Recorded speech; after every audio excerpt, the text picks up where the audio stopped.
Je reviens sur un certain nombre de paradoxes que j'ai évoqués.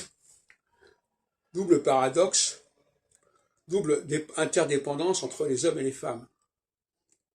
Les femmes ne peuvent pas se passer des hommes pour avoir un message à transmettre.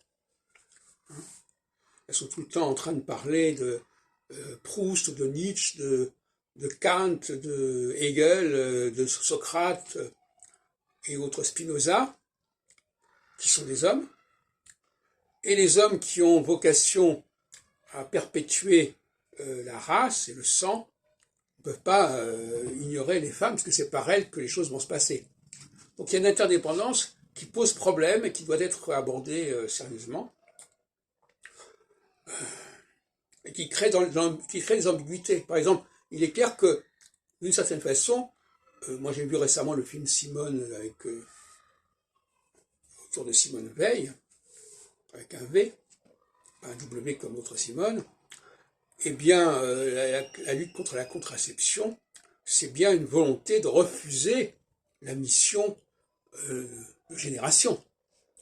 Et d'ailleurs, c'est pour ça que dans certains cas, dans certains pays, on condamne toute forme d'avortement ou de contraception. Parce que justement, quelque part, la contraception va à l'encontre de la mission des hommes de se perpétuer, mais cette mission des hommes ne peut pas faire l'économie des passés par les femmes, c'est le cas dans tous les sens du terme. Et inversement, les femmes veulent s'affirmer, et en même temps, elles ne peuvent le faire, on s'en aperçoit dans les émissions de philosophie sur France Culture, qu'en se référant à des hommes. Donc tout ça, ça met les gens en porte-à-faux avec leur propre position.